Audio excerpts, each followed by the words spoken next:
أعوذ بالله من الشيطان الرجيم. بسم الله الرحمن الرحيم. الحمد لله الذي أنزل على عبده الكتاب ولم يجعل له عوجا قيما لينذر بأسا شديدا من لدنه ويبشر المؤمنين الذين يعملون الصالحات أن لهم أجرا حسنا ماكثين فيه أبدا وينذر الذين قالوا اتخذ الله ولدا ما لهم به من علم ولا لآبائهم كبرت كلمة تخرج من أفواههم إن يقولون إلا كذبا فلعلك باخع نفسك على آثارهم إن لم يؤمنوا بهذا الحديث أسفا إنا جعلنا ما على الأرض زينة لها لنبلوهم أيهم أحسن عملا وإنا لجاعلون ما عليها صعيدا جرزا أم حسبت أن أصحاب الكهف والرقيم كانوا من آياتنا عجبا إذ أوى الفتية إلى الكهف فقالوا ربنا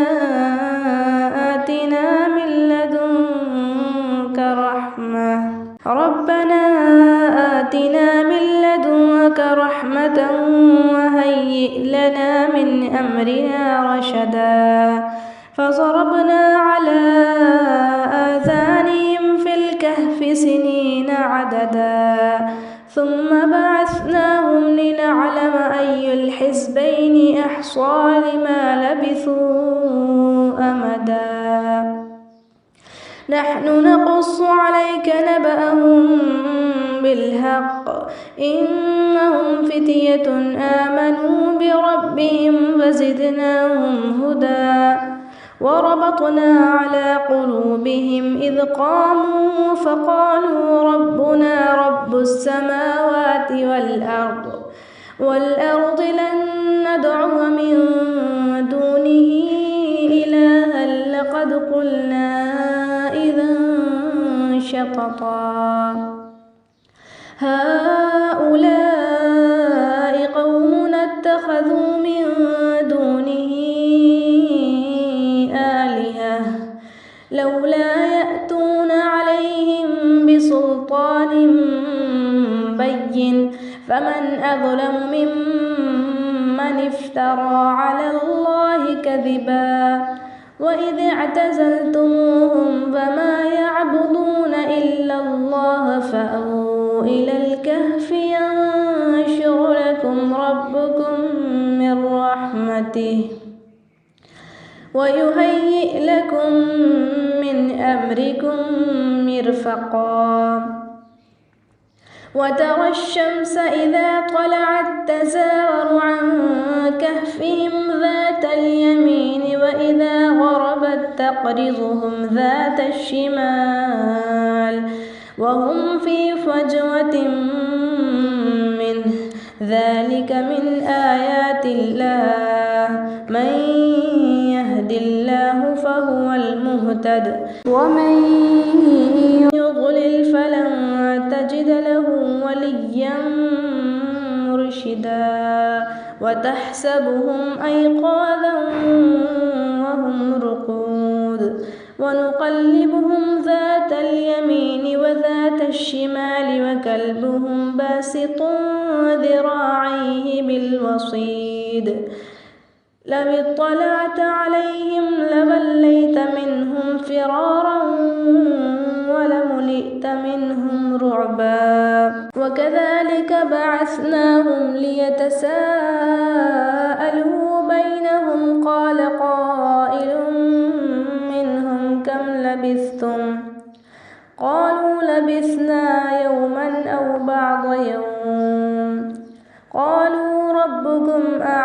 بما لبثتم فابعثوا أحدكم بورقكم هذه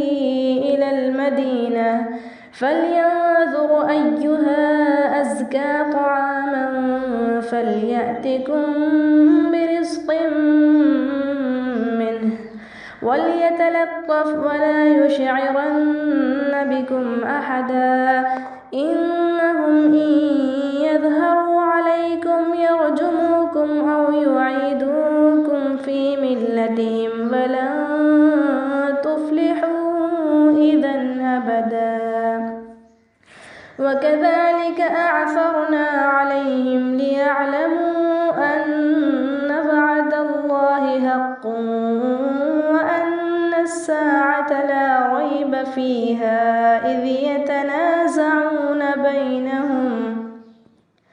إذ يتنازعون بينهم أمرهم فقالوا ابنوا عليهم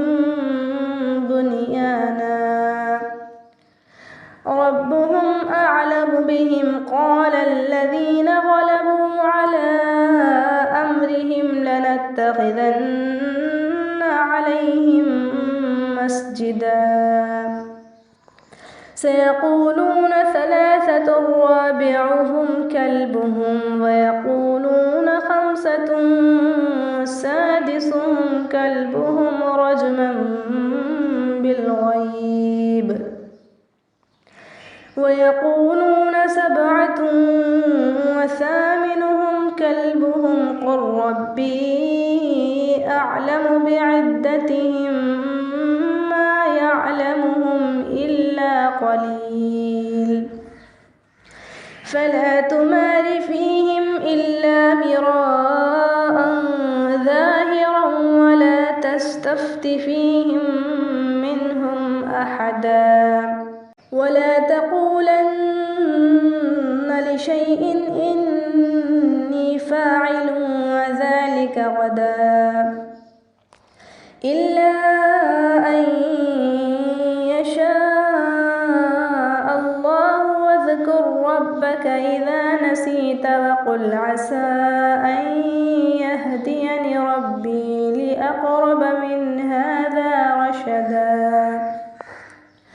ولبثوا في كهفهم 300 سنين وازدادوا 9 قل الله أعلم بما لبثوا له غيب السماوات والأرض أبصر به وأسمع ما لهم من دونه من ولي ولا يشرك في حكمه أحدا واتل ما أوحي إليك من كتاب ربك لا مبدل لكلماته ولن تجد من دونه ملتحدا واصبر نفسك مع الذين يدعون ربهم بالغداة والعشي يريدون وجهه ولا تعد عيناك عنهم تريد زينة الحياة الدنيا ولا تطع من أغفلنا قلبه عن ذكرنا واتبع هواه وكان أمره فرطا وقل الحق من ربكم فمن شاء فليؤمن ومن شاء فليكفر أعتدنا للظالمين نارا أحاط بهم سرادقها وإن يستغيثوا يغاثوا بماء كالمهل يشوي الوجوه بئس الشراب وساءت مرتفقا إن الذين آمنوا وعملوا الصالحات إنا لا نضيع أجر من أحسن عملا أولئك لهم جنات عدن تجري من تحتهم الأنهار يحلون فيها من أسابر من ذهب يلبسون ثيابا خضرا من سندس وإستبرق متكئين فيها على الأرائك نعم الثواب وحسنت مرتفقا. واضرب لهم مثل الرجلين جعلنا لأحدهما جنتين من أعناب وحففناهما بنخل وجعلنا بينهما زرعا كلتا الجنتين آتت أكلها ولم تظلم منه شيئا وفجرنا خلالهما نهرا وكان له ثمر فقال لصاحبه وهو يحاوره أنا أكثر منك مالا وأعز نفرا ودخل جنته وهو ظالم لنفسه قال ما أظن أن تبيد هذه أبدا وما أظن الساعة قائمة ولئن رددت إلى ربي لأجدن خيرا منها منقلبا. قال له صاحبه وهو يحاوره أكفرت بالذي خلقك من تراب ثم من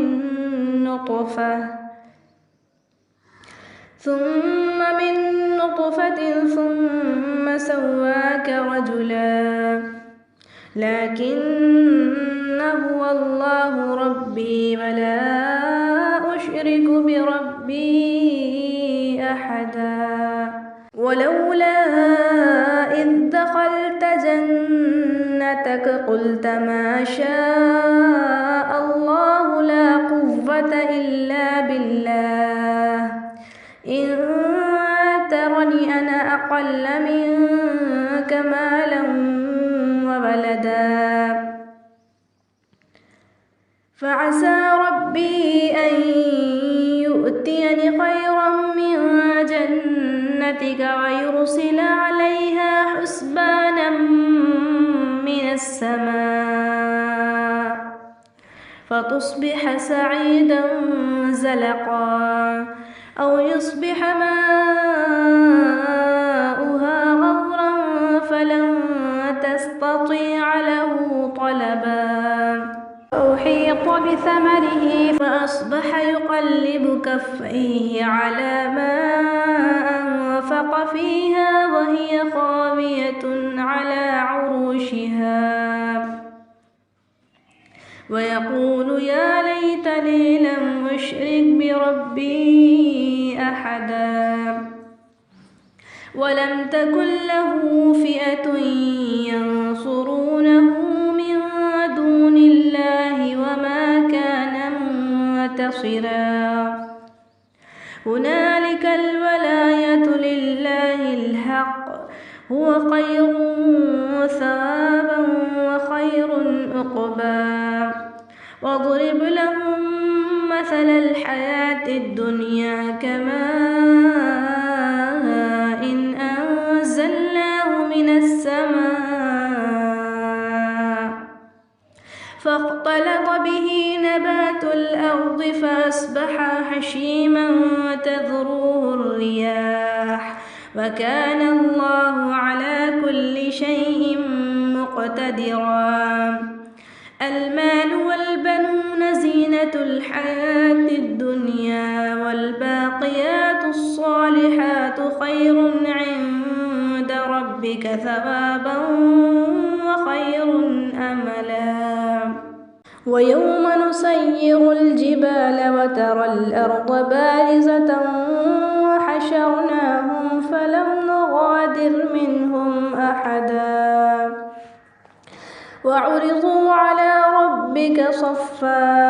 لقد جئتمونا كما خلقناكم أول مرة بل زعمتم أن لن نجعل لكم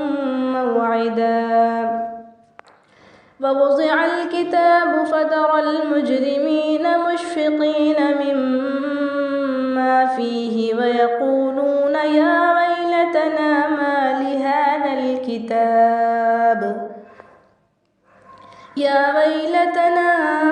لهذا الكتاب لا يغادر صغيرة ولا كبيرة إلا أحصاها ووجدوا ما عملوا حاضرا ولا يظلم ربك أحدا وإذ قلنا للملائكة اسجدوا لآدم فسجدوا إلا إبليس كان من الجن ففسق عن أمر ربه أفتتخذونه وذريته أولياء من دوني وهم لكم عدو بئس للظالمين بدلا ما أشهدتهم خلق السماوات والأرض ولا خلق أنفسهم وما كنت متخذ المضلين عضدا ويوم يقول نادوا شركائي الذين زعمتم فدعوهم فلم يستجيبوا لهم وجعلنا بينهم موبقا ورأى المجرمون النار فظنوا أنهم مواقعوها ولم يجدوا عنها مصرفا ولقد صرفنا في هذا القرآن للناس من كل مثل وكان الإنسان أكثر شيء جدلا وما منع الناس أن يؤمنوا إذ جاءهم الهدى ويستغفروا ربهم إلا أن تأتيهم سنة الأولين أو يأتيهم العذاب قبلا وما نرسل المرسلين إلا مبشرين ومنذرين ويجادل الذين كفروا بالباطل ليدحضوا به الحق واتخذوا آياتي وما أنذروا هزوا ومن أظلم ممن ذكر بآيات ربه فأعرض عنها ونسي ما قدمت يداه إنا جعلنا على قلوبهم أكنة أن يفقهوه وفي آذانهم وقرا وإن تدعهم إلى الهدى فلن يهتدوا إذا أبدا وربك الغفور ذو الرحمة لو يؤاخذهم بما كسبوا لعجل لهم العذاب بل لهم موعد لن يجدوا من دونه موئلا وتلك القرى أهلكناهم لما ظلموا وجعلنا لمهلكهم موعدا وإذ قال موسى لفتاه لا أبرح حتى أبلغ مجمع البحرين أو أمضي حقبا فلما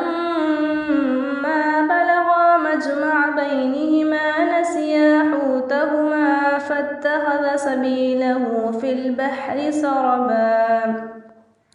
فلما جاوزا قال لفتاه آتنا غداءنا لقد لقينا من سفرنا هذا نصبا إذ أوينا إلى الصخرة فإني نسيت الحوت وما أنسانيه إلا الشيطان أن أذكره واتخذ سبيله في البحر عجبا قال ذلك ما كنا نبغي فارتدا على آثارهما قصصا فوجدا عبدا من عبادنا آتيناه رحمة من عندنا وعلمناه من لدنا علما قال له موسى هل أتبعك على أن تعلمني مما علمت رشدا قال إنك لن تستطيع معي صبرا وكيف تصبر على ما لم تحط به خبرا قال ستجدني إن شاء الله صابرا ولا أعصي لك أمرا قال فإن اتبعتني فلا تسألني عن شيء حتى أحدث لك منه ذكرا فانطلقا حتى إذا ركبا في السفينة خرقها قال أخرقتها لتغرق أهلها لقد جئت شيئا إمرا قال ألم أقل إنك لن تستطيع معي صبرا قال لا تؤاخذني بما نسيت ولا ترهقني من عمري عسرا فانطلقا حتى إذا لقيا غلاما فقتله قال أقتلت نفسا زكية بغير نفس لقد جئت شيئا نكرا قال ألم أقل لك إنك لن تستطيع معي صبرا قال إن سألتك عن شيء بعدها فلا تصاحبني قد بلغت من لدني عذرا فانطلقا حتى إذا أتيا أهل قرية استطعما أهلها فأبوا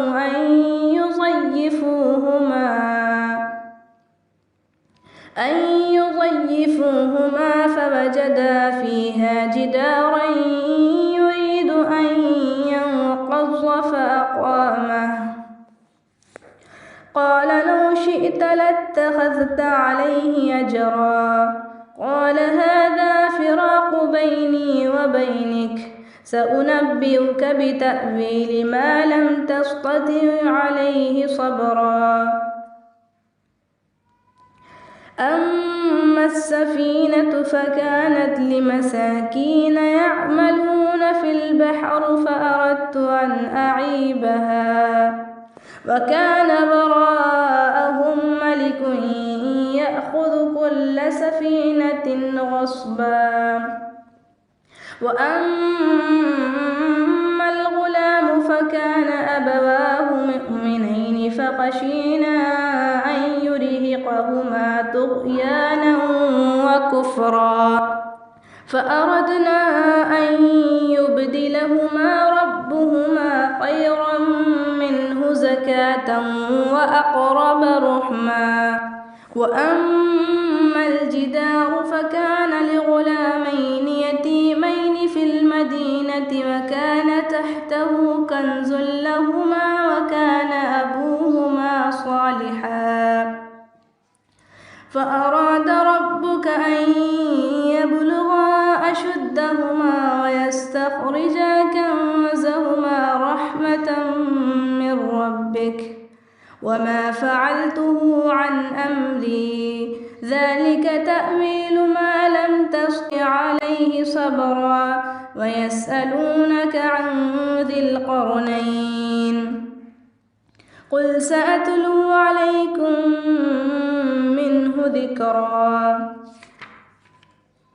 إنا مكنا له في الأرض وآتيناه من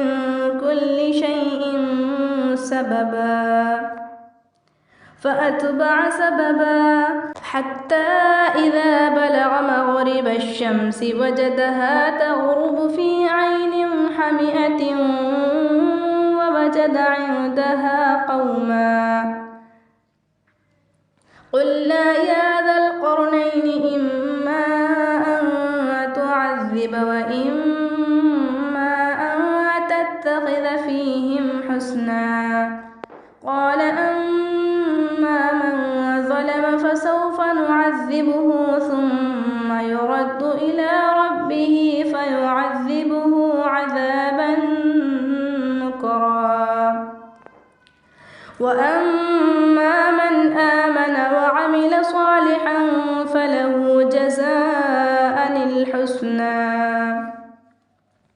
وسنقول له من أمرنا يسرا ثم أتبع سببا حتى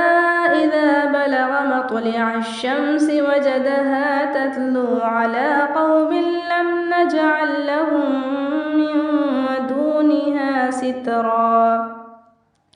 كذلك وقد أحطنا بما لديه خبرا ثم أتبع سببا حتى إذا بلغ بين السدين وجد من دونهما قوما لا يكادون يفقهون قولا قالوا يا ذا القرنين إن يأجوج ومأجوج مفسدون في الأرض فهل نجعل لك خرجا على أن تجعل بيننا وبينهم سدا قال ما مكني فيه ربي خير فأعينوني بقوة أجعل بينكم وبينهم ردما آتوني زبر الحديد حتى إذا ساوى بين الصدفين قال انفخوا حتى إذا جعله نارا قال آتوني أفرغ عليه قطرا فما استطاعوا أن يظهروه وما استطاعوا له نقبا قال هذا رحمة من ربي فإذا جاء وعد ربي جعله دكا وكان وعد ربي حقا وتركنا بعضهم يومئذ يموج في بعض ونفخ في الصور فجمعناهم جمعا وعرضنا جهنم يومئذ للكافرين عرضا الذين كانت أعينهم في غطاء عن ذكري وكانوا لا يستطيعون سمعا أفحسب الذين كفروا أن يتخذوا عبادي من دونه أولياء إنا أعتدنا جهنم للكافرين نزلا قل هل ننبئكم بالأخسرين أعمالا الذين ضل سعيهم في الحياة الدنيا وهم يحسبون أنهم يحسنون صنعا أولئك الذين كفروا بآيات ربهم ولقائه فحبطت أعمالهم فلا نقيم لهم يوم القيامة وزنا ذلك جزاؤهم جهنم